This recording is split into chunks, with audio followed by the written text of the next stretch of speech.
مجالس العلم د علم مجلسونو ته تک او د علم په مجلسونو کې شرکت د خوش قسمت انسان په نصیب باندې رسی وما يلقاها الا ذو حظ عظيم دا نعمت الله هر چاله نه ورکي بلکې ډیر د اوچت نصیب خاوني چې الله سبحانه وتعالى وردا نعمت ورکي دی مجلسونو ته رسول صلی الله علیه وسلم په حدیث کې ریاض الجنه ویلې د جنت باغچې د جنت باغچې دی انسان پکې کینی نو هر قسمه ثواب پکې ځان لګټینو د میوي دی مجلسونو ته تک دام د خیر یو غټه لار ده او د ثواب د غټلو غټه لار ده او دې لپاره تاسو ذکر کوم چې په تاسو کې یو جذبه او یو شوق پیدا شي او دا خبره که تاسو په ځل کې چې دا معمولی کار دی چې دا خبره تاسو له زړه نه وځي په دې کې ورته یو حدیث ورو موناشنا روایت ته تاورو ابو هريره رضی الله عنه روایت ته امام بخاری امام مسلم او دوانو راوړل او دا کوم روایت چې بیانوم ده د امام بخاری او په نورو کتابونو کې هم دا روایت شته رسول صلی الله علیه وسلم وی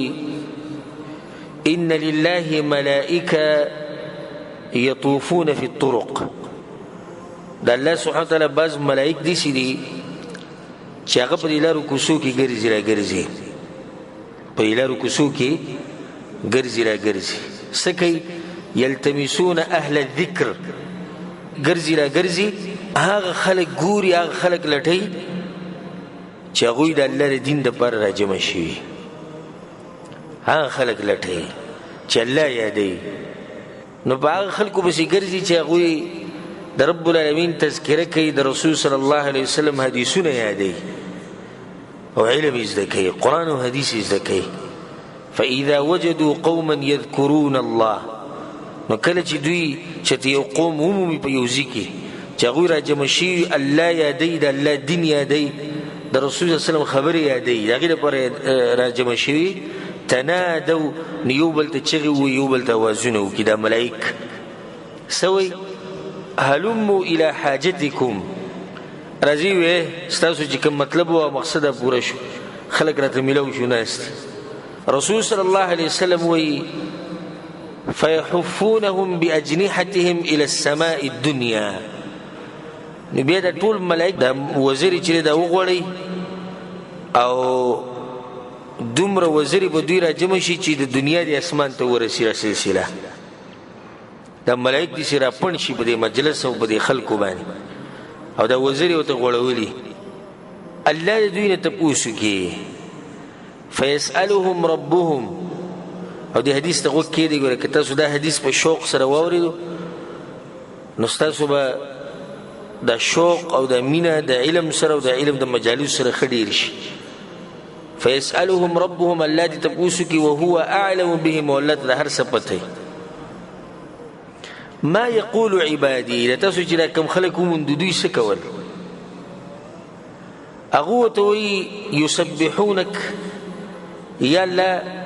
استپاکی بین ولا د هر نقص او عیبنا یو کاری داکو ويكبرونك او استلوی بین ولا ويحمدونك او استا حمدون او سناګانی بیانولې ويمجدونك استا پاکی استا لوی دی بیانولا امام بزار رحم الله چې کوم روایت راوړي باقي کو سره د الفاظ دي ويعظمون آلاءك يلا استاد نعمتونو تذکرہ کوي استاد قدرتونو تذکرہ کوي ويتلون كتابك او استاد کتاب تلاوت کوي ويصلون على نبيك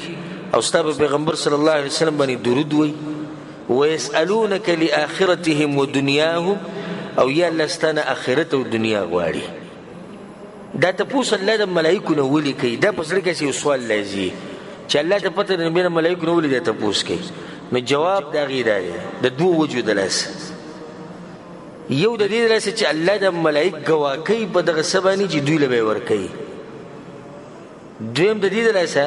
چې کله الله آدم علی السلام پیدا کونه د ملائکو ته ویلو یا الله ته دې خلق پیدا کړي چې هغوی به په دې ځمکه کې وینې تویې او قتل و قتال به کوي نو الله دوی ته ښیي چې وګوره تاسو یو قوم خواله ورغلي وي هغه وګورئ وینې نه تویولې نه قتل و قتال کوه وایي نه هغوی فساد کوه الله ورته ښیي چې ستاسو خبره هغه صحیح نه وه بیا ورته الله وایي چې هل رأوني یعنی دوی چې زما دا دومره عبادت کوي او راجمع شوي دي او باقي خلک په دنیا کې مصروف دي څوک په مزدورو کې دي نو څوک د بچو د ښځو سره دي څوک په ګناهونو کې دي او دوی ناست دي ما یادوي زما دین یادوي زما پیغمبر صلی الله علیه وسلم یادوي په هغه باندې درود وایي نو هل رأوني دوی زه لیدلی یم چېرته هغه ورته وایي لا والله یا رب ما رأوک په الله دې زموږ قسم یا الله ته نه یې لیدلی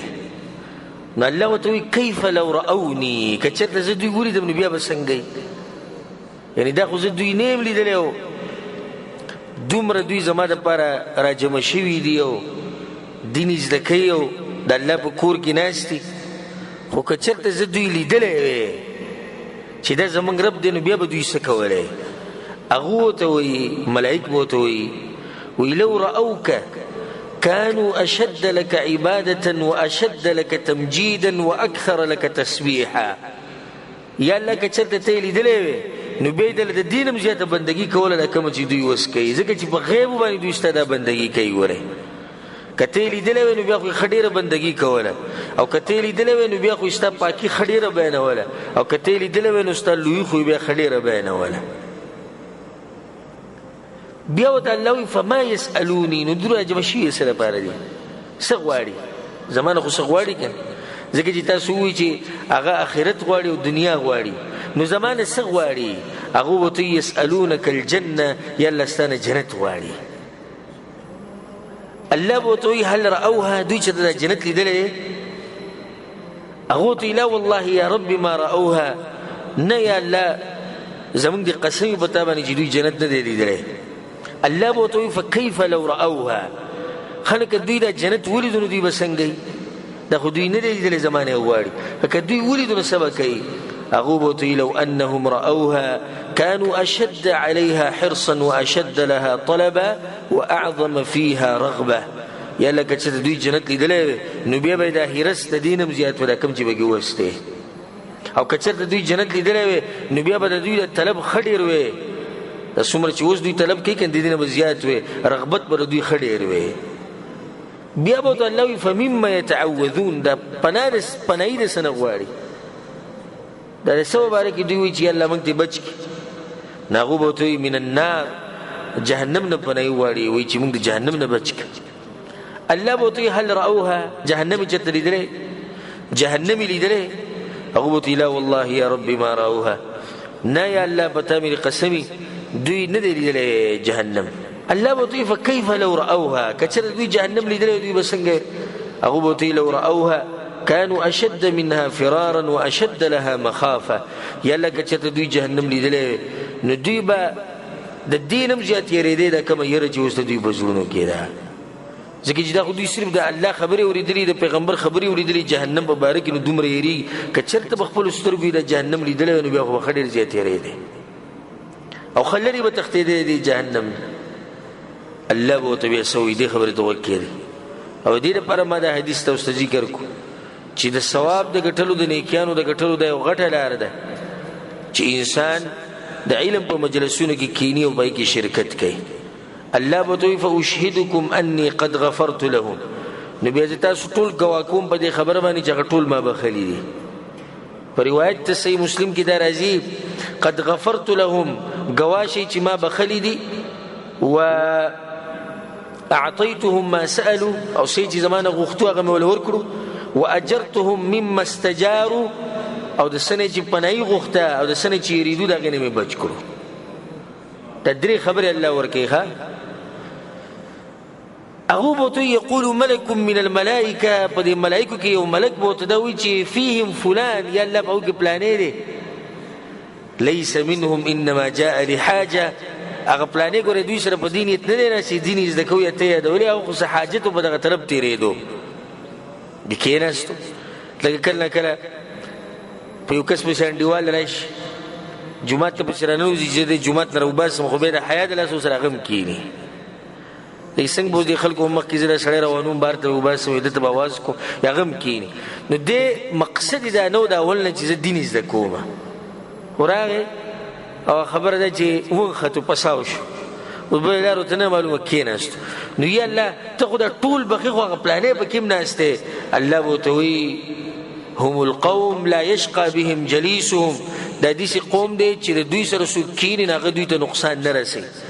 او د دوی سره چې څوک کیني نه هغه بدبخته کېږي نه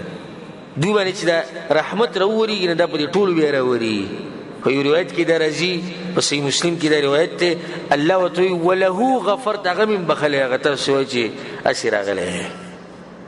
یعنې چې یو سړی په دې نیت هم نه راغلی چې زه دین زده کوم خو راغی او کېناستو الله وایي دی مې بخلی ځکه چې دی د اوچتو خلکو سره ناست دی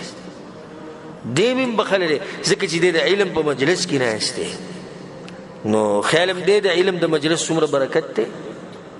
څومره ثوابونه دلته تقسیمیږي د ستاسو خوش قسمتي ده چې تاسو په دې مجالسو کې کېنئ چې تاسو له الله یوازې د درې خبرې درکړي ګناهونه درته وبخي جنت ته درکړي د جهنم نه بچ کړي نور تاسو غواړئ نور له بیا سشتي به دې لپاسه چې هغه به تاسو غواړئ خبره ختمه شوه په یو روایت کې دا راځي ما من قوم یذکرون الله کله چې یو قوم کینی او الله یادی د الله د دین دپاره راجمع شي الا حفت بهم الملائکه ملائک په دوی باندې راپڼ شي وغشیتهم الرحمه او د الله مهرباني او رحمت په دوی راکوش ونزلت عليهم السکینه او په دې زړونو کې سکینت او اطمینان او سکون دا به راکوش وذكرهم الله في من عنده او الله دې خلکو تذکره په اسمانونو کې کوي په بل روایت کې راځي دې ته غوږ کېدی ما من قوم اجتمعوا يذكرون الله کله چې یو قوم راجمع شي صرف د دې لپاره راجمع شي چې الله یادوي د الله دین یادوي لا يريدون بذلك الا وجهه او دا راجمع شي د دې لپاره دي چې الله سبحانه وتعالى رضا لټي سبل مقصد نه دنیوي الا ناداهم مناد من السماء د اسمان نه یو आवाज کون کې دوی ته आवाज کوي د خبره ته غوږ کېدی ورغه دا आवाज د الله سبحانه وتعالى امید ده چې دا ان شاء الله مونږ تم کی ځکه چې مونږ په دې خبره باندې الله ګوا کو چې مونږ دلته راجمع شي نو د الله دین د پر راجمع شي او مونږ په دې خبره باندې الله ګوا کو چې زمونږ بل څه دنیوي مقصد نشته کور د الله دی او دین د الله مونږ بیانونو دلته زمونږ بل څه مقصدونه نشته د اسمان نه आवाज کون کې आवाज وکي کله چې مجلس ختم شي په اخره کې سوتوي أن قوموا مغفورا لكم قد بدل سيئاتكم حسنات پاسې په دې حال کې چې الله بخلی او صرف بخلی نه بلکې ستاسو هغه بدیانی په نیکیانو بدلې کړي دا چې کله دې مجلس نه خلک پاسي ځکه موږ تاسو ته وایو چې دې مجلس نه په منځ کې موزي څومره لوی اجر دی او دا ټول اجر د علم په مجالسو کې پروت دی او دا ټول اجر او دا برکت دا په هغه مجلس کې پروت دی په کوم مجلس کې چې الله تذکره کوي په کوم مجلس کې چې د رسول الله صلی الله علیه وسلم تذکره کوي په کوم مجلس کې چې صفا دین خوې کوي نو څه شوق او جذبه زیاته شو کنه نو چې د دینه بعد به تاسو تنگ نشئ په دې مجالسو کې بلکې کوشش کوئ چې دې مجالسو به شي ګرځي لکه د لیونو چې په کوم ځای کې خلک را جمع شوي د خیر لپاره زبګ وسرم کینه نو انسان له کوشش پکار دی چې دې قسمه مجالسو کې شرکت کوي دام د ثواب د ګټلو یو غټه لار ده او دا خبره ما تفصیلی په دې کې به دی وکړه چې تاسو د شوق او جذبه خډیر شي الله سبحانه وتعالى موږ له توفیق راکړي چې په دې قسمه مجالسو کې موږ شرکت وکړو او الله دې موږ د مرګ پورې د دې مجالسو سره وتړي او الله سبحانه وتعالى دې مجالسو نه چرته موږ نه جدا کړي